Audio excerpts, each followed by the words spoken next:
morning. Myself Dr. Ravi Jain, Assistant Professor, Faculty of Homeopathy Science, Jyoti Vidyapeeth, Women's University. In this lecture, we will be talking about a chapter of community medicine, health information and basic medical statistics. In this lecture, we will be talking about health information. What is health information?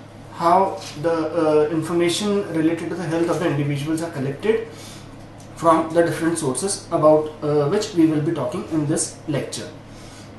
This is a very small chapter, but it includes all the knowledge of the community medicine which we study till reaching this chapter. So what is health information? Health information is nothing but the information about the general people which we get. The people of the country, the information related to the health of those individuals we get through this chapter. Now we have two terms, data and information. Data is something which is discrete and which we collect from the different sources. Data consists of discrete observations of attributes और events. जो भी events होते हैं उन सब चीज़ों के बीच में जो collection होता है वो data होता है. कई sources से हमें data मिलता है और उसी data को जब हम refine करते हैं, एक proper way में निकाल के लाते हैं, जो useful चीज़ें हैं उनको निकालते हैं, that is known as information. Information is transformation of the data by reducing them, summarizing them, adjusting them for the variation such as age, sex, composition of the population. Conversion of data into information produces intelligence. जो भी हमारे पास knowledge आजकल है, अभी है, वो सब हमने data collect किया पहले, जो epidemiology में हमने discuss किया था कि किस तरह से data collect किया जाता है. उसमें से important जो चीज़ें हैं वो निकाली जाती है और उसका जो application होता है that is known as information. Data should be, अब इसमें क्या क्या कैरेक्टरिस्टिक्स हैं डेटा की या हेल्थ इन्फॉर्मेशन के लिए जो डेटा मिलता है उसकी क्या क्या कैरेक्टरिस्टिक्स होनी चाहिए. It should be population based, मतलब it should be based on population. ठीक है, पॉपुलेशन से उसका रिलेशन होना चाहिए. There should be avoidance of unnecessary data, ज़्यादा से ज़्यादा डेटा नहीं लेना चाहिए, otherwise it becomes difficult to gather the information from the data. It should be problem oriented. The orientation is important.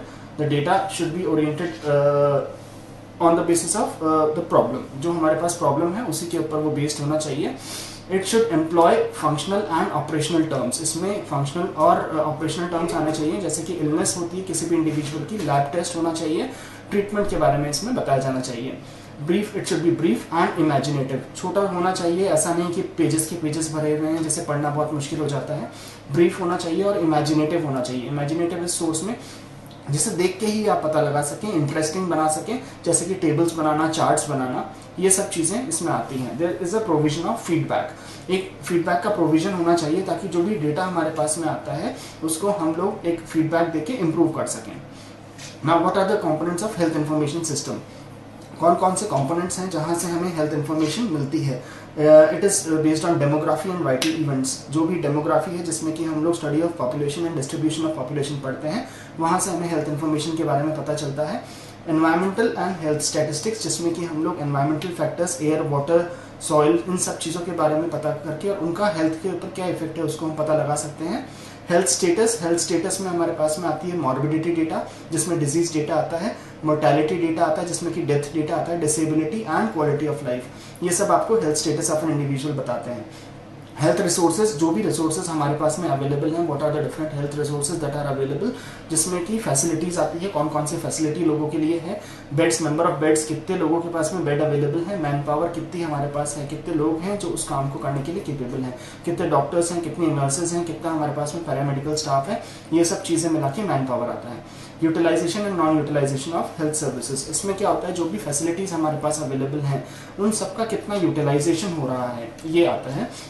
जैसे अटेंडेंस कितनी है, लोग कितने एडमिट हो रहे हैं, कितने प्रेजेंट हो रहे हैं, कितने आ रहे हैं दिखाने के लिए, वेटिंग लिस्ट कितनी है, जैसे किसी भी सर्जरी अगर कोई करानी है हमारे पास में तो उसमें वेटिंग लिस्ट होती है, कितने टाइम बाद आपका ऑपरेशन होगा तो वेटिंग लिस्ट कितनी है, कितने लोग एडमिट हो रहे हैं, कितने डिस्चार्ज हो रहे हैं, कितने को ट्रीटमेंट मिल रहा है, हमने जो भी फैसिलिटीज दी है लोगों को उनका कितना यूटिलाइजेशन प्रॉपर वे में हो पा रहा है वो इसके अंदर आता है. Indices of outcome of medical care, जो भी मेडिकल केयर हमने अभी तक दी है उसके वजह से क्या आउटकम आ रहा है लोगों का निकल के, किस तरह का आउटकम है कितना फ़ायदा लोगों को मिल पा रहा है, कितना बेनिफिट वो इन हेल्थ फैसिलिटीज़ का ले पा रहे हैं, वो इसके अंदर आता है। एंड फाइनेंशियल स्टैटिस्टिक्स, इसमें आता है कि कितना पैसा इन सर्विसेज को देने में खर्च हो रहा है, लोगों का कितना पैसा खर्च हो रहा है जिससे कि वो ट्रीटमेंट ले पा रहे हैं। ये सब जितना भी फाइनेंशियल जो बजट बनता है, जो भी फाइनेंशियल पैसा लगाया जाता है किसी भी प्रोग्राम को रन करने के लिए, जो भी गवर्नमेंट एक फंड एलोकेट करती है, वो सब चीज़ें फाइनेंशियल स्टैटिस्टिक्स में आता है, जिसमें गवर्नमेंट का कितना पैसा लग रहा है और इंडिविजुअल का कितना पैसा लग रहा है। Now what are the different uses of health information system. Health information system के यूजेस क्या क्या हैं? तो major the health status and medical health care needs. इससे हमें पता चलता है कि क्या तो हेल्थ स्टेटस है और कितना हेल्थ केयर नीड की ज़रूरत है। For local, national and international comparison of health status. इसमें हम लोग लोकल जो हेल्थ स्टेटस है लोकल किसी भी कंट्री के अंदर, नेशनल वाइज और इंटरनेशनली हेल्थ स्टेटस को कंपेयर कर सकते हैं। For planning, administration and effective management. Plan करने के लिए, उसको एडमिनिस्टर करने के लिए और उसका इफेक्टिव मैनेजमेंट करने के लिए क्या क्या चीज़ें चाहिए होती हैं, ये सब हेल्थ इन्फॉर्मेशन सिस्टम से पता चल जाता है कि हमें कौन कौन सी सर्विसेज की ज़रूरत है और उसे किस तरह से प्लान करना है। For assessing the effectiveness and efficacy of health services. जो भी हमने हेल्थ सर्विस अप्लाई करी है वो कितनी ज़्यादा इफेक्टिव है, उसकी एफिकेसी क्या है, ये हमें पता चलता है। Degree of satisfaction of the beneficiaries. जो भी हेल्थ फैसिलिटी या सर्विसेज हमने बेनिफिशियरीज को दी है, उनसे उनको कितना सेटिस्फैक्शन मिल रहा है, उनका what is the level of satisfaction, उन लोगों को कितना बेनिफिट उस चीज़ से मिल रहा है, ये इसमें आता है। एंड फॉर रिसर्च पर्पज, इससे हमें पता चलता है कि क्या क्या रिसर्च की ज़रूरत है, या फिर अगर हमें नेचुरल हिस्ट्री ऑफ डिजीज़ के बारे में पता नहीं है तो उसका हमें पता चल सकता है, और भी अगर किसी चीज़ पर रिसर्च की ज़रूरत है तो वो की जा सकती है। What are the different sources of health information? कहाँ से हमें हेल्थ इन्फॉर्मेशन मिलती है? There are 14 sources जहाँ से हमको हेल्थ इन्फॉर्मेशन मिलती है।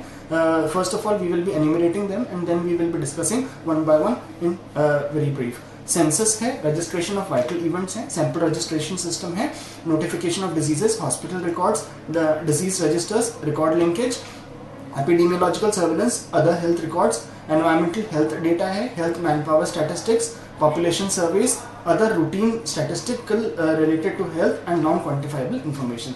Now we will discuss one by one in detail. Now census क्या होता है? census हर 10 साल में एक बार किया जाता है, जनगणना इसे बोला जाता है, जिसमें कि लोगों के बारे में लोगों को देखा जाता है कि कहाँ कितने लोग रह रहे हैं, व्हाट इज द पॉपुलेशन, इसमें मेल कितने हैं, फीमेल कितने हैं, सोशियो इकोनॉमिक कंडीशन उनकी क्या है, इन सब चीज़ों के बारे में जो डेटा हमें मिलता है वो सेंसस में मिलता है। Next we have registration of vital events. इसमें आता है कि जो भी वाइटल इवेंट्स होते हैं, जैसे बर्थ है, डेथ है, या फिर मैरिज है, या कोई भी अडॉप्शन है, डिवोर्सेस है, इन सबको गवर्नमेंट ने किया हुआ है कि इन सब का रजिस्ट्रेशन ज़रूरी है, ताकि हमें पता चलता है कि क्या क्या चेंजेस हमारी पॉपुलेशन के अंदर आ रहे हैं, कितने बर्थ हो रहे हैं, कितनी डेथ हो रही है, कितने लोगों को की मैरिजेस हो रही है, कितने लोगों का डिवोर्स हो रहा है, बच्चों का अडॉप्शन किस तरह से हो रहा है, ये सब चीज़ें इसके अंदर आती है, जैसे कि कंपलसरी बनाया गया गवर्नमेंट के द्वारा। There is a central birth and death registration act 1969, जिसके अंदर इस चीज़ को कंपलसरी कहा गया है। ये मेडिकल प्रोफेशनल्स के द्वारा भी हो सकता है, या फिर लेमैन रिपोर्टिंग भी हो सकती है, जो मेडिकल नहीं है, मेडिकल बैकग्राउंड से नहीं है, वो लोग भी इन चीज़ों की रिपोर्टिंग कर सकते हैं। Now third is the sample registration system. इसमें वही चीज़ है, रिपोर्टिंग हो रही है, लेकिन दो लेवल पर हो रही है। एक इसमें एन्यूमरेटर होता है और एक डिनोमिनेटर होता है। एन्यूमरेटर के पास में बर्थ और डेथ के बारे में सारी इन्फॉर्मेशन आती है, और हर 6 महीने में उसकी फील्ड विजिट डिनोमिनेटर के द्वारा की जाती है। वो जाकर मालूम करता है कि जो भी इंफॉर्मेशन आई है वो सही है या नहीं है। एक इन्वेस्टिगेटर होता है, सुपरवाइजर होता है, और उसके नीचे एक डिनोमिनेटर काम करता है, जो फील्ड में जाकर वो जो देखता है, हर 6 महीने में एक बार जाकर देखता है जो भी चेंजेस आए हैं बर्थ में, डेथ में, infant mortality rate, under 5 rate, adult mortality rate, क्या वो सही है या नहीं, इस चीज़ का वेरिफिकेशन किया जाता है। Next is notification of the diseases. इसमें आता है जो चीज़ हम कम्युनिटी मेडिसिन में पहले भी पढ़ चुके हैं कि नोटिफिकेशन किया जाता है कई सारे डिजीजेस का, जिसका कि जो कि लोगों के लिए बहुत ज़्यादा लेवल पर इफेक्ट कर सकती हैं। उन डिजीजेस को जैसे ही सामने आती हैं उसके बारे में नोटिफिकेशन हायर अथॉरिटीज़ को किया जाना चाहिए। The purpose of notification is to effect prevention and control of the disease. Cholera, plague, yellow fever, louseborne typhus, ये सारी वो डिजीजेस हैं, कम्युनिकेबल डिजीज, जिसके बारे में नोटिफिकेशन किया जाना चाहिए। इसके अलावा कुछ नॉन कम्युनिकेबल डिजीजेस भी होती हैं, जैसे कि कैंसर है, congenital malformation, mental illness, stroke and handicapped person, जिसके बारे में भी आप लोगों को नोटिफाई करना होता है हायर अथॉरिटीज पर को, ताकि टाइमली मेजर्स लिए जा सकें और इसकी वजह से जो भी दिक्कत हो रही है उसे रोका जा सके। Then hospital records. हमारे पास में जो हेल्थ इन्फॉर्मेशन मिलती है हमें हेल्थ रिकॉर्ड से भी मिलती है। अभी तक जो भी पॉइंट्स हम डिस्कस कर रहे हैं वो सब हेल्थ इन्फॉर्मेशन से रिलेटेड है, कहाँ से हमें हेल्थ इन्फॉर्मेशन मिलती है। हॉस्पिटल रिकॉर्ड, जिसमें जो भी पेशेंट हमारे पास आ रहे हैं, एडमिट हो रहे हैं, डिस्चार्ज हो रहे हैं, इन सब का जो रिकॉर्ड है वो हमें लोगों की हेल्थ के बारे में इंफॉर्मेशन वो हॉस्पिटल रिकॉर्ड से मिलती है। लेकिन ये सिर्फ एक छोटा सा पोर्शन है, this is a tip of iceberg, क्योंकि जो लोग बीमार हैं, क्लिनिकल केसेस है, वहीं सिर्फ हॉस्पिटल में आते हैं और उन्हीं का डेटा हमें मिल पाता है। जबकि बहुत सारे केसेस ऐसे होते हैं जो सब क्लिनिकल केसेस होते हैं, जो कि हिडन रहते हैं सोसाइटी में हमारे, जिसके बारे में पता नहीं चल पाता है, उन्हें भी हमें ढूंढना होता है। Next is disease registers. पहला तो था हॉस्पिटल रजिस्टर्स, दूसरा है डिजीज रजिस्टर्स। कुछ ऐसी क्लिनिक्स होती है जहां पर स्पेसिफिक डिजीज के लिए ट्रीटमेंट किया जाता है, तो उनके बारे में आपको देखना होता है। Permanent record are to be established of the cases to be followed up. जैसे कि कैंसर हो गया, जैसे कि ट्यूबरकुलोसिस हो गया, जैसे कि ब्लाइंडनेस हो गई, इन सब में क्या होता है, जो भी अफेक्टेड पीपल होते हैं उनके लिए अलग से रजिस्टर बनाया जाता है। जैसे डॉट सेंटर्स होते हैं टीबी के लिए, उसमें कौन कौन से लोग हैं वहाँ पर वो रजिस्टर्ड है, उनके बारे में डिटेल होती है, कहाँ से आते हैं, क्या आते हैं, उसके अलावा कब क्या ट्रीटमेंट दिया जा रहा है, फॉलोअप किया जा रहा है, ताकि उन डिजीज को प्रॉपर्ली ठीक किया जा सके, उन लोगों को जो छोड़ के जा रहे हैं उनका फॉलोअप किया जा सके। इन सब चीज़ों के लिए डिजीज रजिस्टर्स होते हैं। It exist only for certain diseases and not for all the diseases and condition such as stroke, MI, cancer, blindness, congenital defects and congenital rubella, tuberculosis and leprosy. Then we have record linkage. Record linkage में क्या होता है, कोई भी individual different part of the country में कहीं भी अगर ट्रीटमेंट करा रहा है तो उसका सब जगह का जो रिकॉर्ड है वो एक ही जगह पे लेकर आया जा सकता है। The process of bringing together records related to of one individual or one family, the records originating in different times of place। अलग अलग जगह से जो रिकॉर्ड आ रहा है उसे एक, जैसे भामाशाह कार्ड होता है, एक फैमिली या एक इंडिविजुअल का जो भी रिकॉर्ड है, आप कहीं भी ट्रीटमेंट कराते हैं तो उस एक कार्ड से ट्रीटमेंट हो जाता है और वो सारा रिकॉर्ड एक ही जगह पे मिल जाता है। तो रिकॉर्ड लिंकेज का बेनिफिट ये होता है कि इससे आपके जो भी डिजीजेस आ रही है, किस सीक्वेंस में आ रही है, इसका आपको पता चल जाता है। The events commonly recorded are birth, marriages, death, hospital admission and discharges. इन सब रिकॉर्ड को आप लोग नोट करते हैं। The other useful data might also be included in such as sickness, absence of work, prophylactic procedures and use of social services. इन सब के बारे में भी नोट किया जाता है। To study the association between disease, किसी को भी एक डिजीज के बाद अगर दूसरी हो रही है तो उसका क्या एसोसिएशन है, इसका पता चलता है। एपिडेमियोलॉजिकल सर्वेलेंस, इससे भी हमें पता चलता है जो भी एपिडेमिक्स हो रही है उसके लिए जो भी हेल्थ प्रोग्राम्स चल रहे हैं उसकी क्या एफिकेसी है। The surveillance system are often set up to report on the occurrence of new cases and on the effort to control the diseases by control or eradication program। जो भी कंट्रोल और eradication programme चल रहे हैं उसका क्या effect पड़ रहा है, उसकी एफिकेसी क्या है, इसका पता हमें एपिडेमियोलॉजिकल सर्वेलेंस से पड़ता है। They are yielded considerable morbidity and mortality data for the specific disease. इसमें हमें स्पेसिफिक डिजीज की मॉर्बिडिटी और मोर्टेलिटी के बारे में पता चलता है कि कौन सी डिजीज की वजह से क्या हो रही है डिजीज, और उसका जो भी हेल्थ प्रोग्राम चल रहा है उसकी एफिकेसी कितनी है। अदर हेल्थ सर्विस रिकॉर्ड, इसमें अदर सर्विस रिकॉर्ड्स हैं जो कि जैसे MCH क्लिनिक हो गई या प्राइवेट प्रैक्टिशनर्स हो गए, उनके पास में जो भी OPD रहता है वहाँ पे कौन कौन से लोग आ रहे हैं उनका हेल्थ रिकॉर्ड होता है, उनके बारे में डिटेल इन्फॉर्मेशन मिलती है। Records of the hospital, outpatient department, primary health centres and sub centres, polyclinic, private practitioners, mother and children health centres, school health record, diabetic and hypertensive clinic etcetera.